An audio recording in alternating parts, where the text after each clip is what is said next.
बिस्मिल्लाहिर्रहमानिर्रहीम। दोस्तों, मैं मोहम्मद नईम और आप देख रहे हैं ज़फ़र सिक्योरिटीज़ प्राइवेट लिमिटेड को।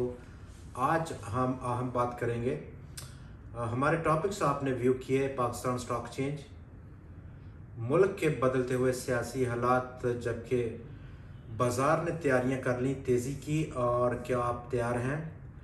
इससे पहले भी हम काफ़ी दफ़ा अपने प्रोग्राम्स में ज़िक्र करते रहे पाकिस्तान की जो सियासी हालात हैं, और उनका बहुत गहरा ताल्लुक़ है पाकिस्तान की इकानमी का या किसी भी दुनिया की मईशत का बहुत गहरा ताल्लुक़ होता है उस मुल्क के सियासी हालात का।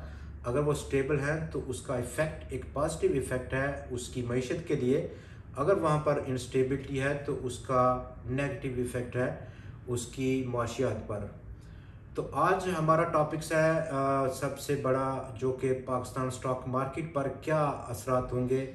हालिया दिनों में हम बहुत बड़ा मुल्क की जो सियासी हालात हैं उसमें तब्दीलियां देख रहे हैं, और इन तब्दीलियों का क्या इफ़ेक्ट होगा, कहाँ पर रुकेंगी, उस पर बात करेंगे। स्टॉक मार्केट के लिए क्या ये बेहतर चीज़ है या उसका एक नेगेटिव इफ़ेक्ट है। जबकि हमारी जो अंडरस्टैंडिंग है, इस वक्त जो पाकिस्तान के सियासी मंजरनामा बहुत तेज़ी के साथ तब्दील हो रहा है। हालात अब लग रहे हैं जो कि हम बड़े दिनों से, बड़े महीनों से एक्सपेक्ट कर रहे थे। हर पाकिस्तानी, हर बिजनेसमैन, हर इन्वेस्टर स्टॉक मार्केट का परेशान था कि कब पॉलिटिकल स्टेबिलिटी आएगी, इलेक्शन कब होंगे, इलेक्शन होंगे कि नहीं होंगे, कितनी देर में होंगे। तो अब तकरीबन 70-75% जो पिक्चर है वो क्लियर है। पाकिस्तान तहरीक इंसाफ, जो कि एक बहुत बड़ी सियासी पार्टी है और अपोजिशन पार्टी है इस वक्त पाकिस्तान की, उसमें जो हालात चल रहे हैं, केसेस, और पाकिस्तान के बहुत सारे ऐसे पॉलिटिशियन जो इस पार्टी से बिलोंग करते हैं उनका छोड़ना, ये इंडिकेट कर रहा है कि अब इलेक्शन बिल्कुल दरवाजे के पास आ चुके हैं शायद। और हमारी तवक्कुआत है कि अक्टूबर में जनरल इलेक्शन कॉल कर दिया जाएगा। बजट के फ़ौरन बाद शायद असम्बलियाँ डिज़ोल्व हो जाएं और नया इलेक्शन कॉल कर लिया जाए। उससे पहले जो मौजूदा जो सेटअप है गवर्नमेंट का, पीडीएम का, उनको बहुत शदीद ख़तरा था, खदशा था पाकिस्तान तहरीक इंसाफ से, जो कि एक बहुत बड़ी पॉपुलैरिटी गेन की हुई थी। अब 2-3 हिस्सों में बढ़ती हुई नज़र आई है पाकिस्तान तहरीक इंसाफ। एक हिस्सा मुख्तलिफ दूसरी पार्टियों में उसके मेंबरान शिफ्ट हो रहे हैं, और शायद विद इन दिस पार्टी एक नया ग्रुप इमर्ज हो जाए। जबकि दूसरी तरफ जो चेयरमैन है पाकिस्तान तहरीक इंसाफ के, उनकी स्ट्रेंथ, उनकी जो गिरफ्त है वो बहुत ज़्यादा हद तक कम हो जाएगी, और इस हवाले से एक ऐसा सेटअप दोबारा से इमर्ज करेगा अगले इलेक्शन में, जो कि बहुत कंफर्टेबल होगा तमाम स्टेक होल्डर्स को, जो कि पाकिस्तान की सियासत के स्टेक होल्डर्स हैं।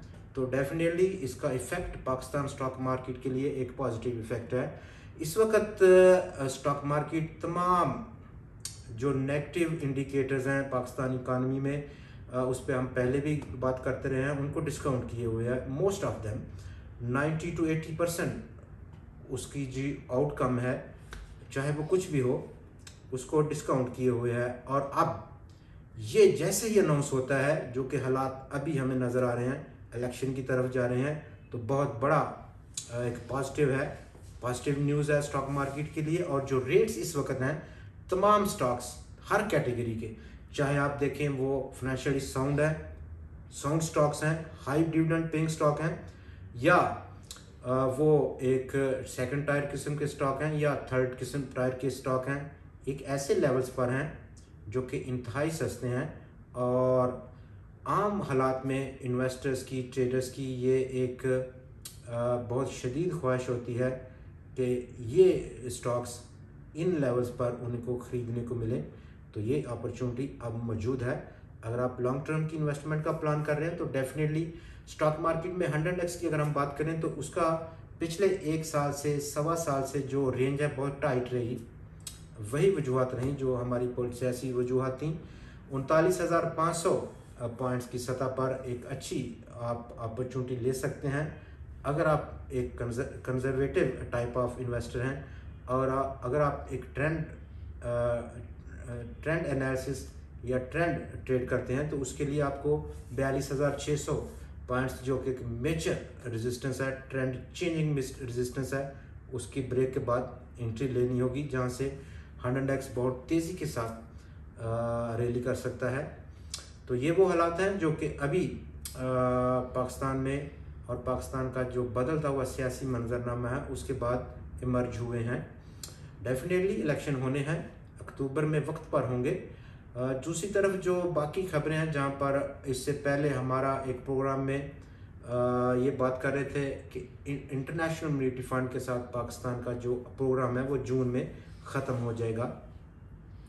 6.5 अरब डॉलर्स का एक प्रोग्राम था जो कि पाकिस्तान ने 2019 में लिया था और इसकी मियाद पिछले साल ख़त्म हो गई, जबकि मिफ्ता इस्माइल साहब जो कि इससे पिछले फाइनेंस मिनिस्टर थे उन्होंने जून 2023 तक उसको एक्सटेंड किया पिछले साल, तो अब जून में ख़त्म हो रहा है। हालांकि 2.6 अरब डॉलर अभी भी इंटरनेशनल मॉनेटरी फंड ने पाकिस्तान को डिसबर्स करने हैं, नया प्रोग्राम लेना होगा, जिसकी वजह से आज इसहाक साहब का जो कि फाइनेंस मिनिस्टर हैं एक स्टेटमेंट इमर्ज हुआ कि उन्होंने माफ़ी मांगी पाकिस्तान के बिजनेसमैन से, कारोबारी हजरात से, कि उनको जो सख्तियाँ तकालीफ बर्दाश्त करनी पड़ी हैं मुल्क की मजमूई इकनॉमिक बुरी कंडीशंस की वजह से, उस पर वो माजरत ख्वाह हैं और अब नया प्रोग्राम लिया जाएगा, ये उन्होंने इंडिकेट किया जून के बाद।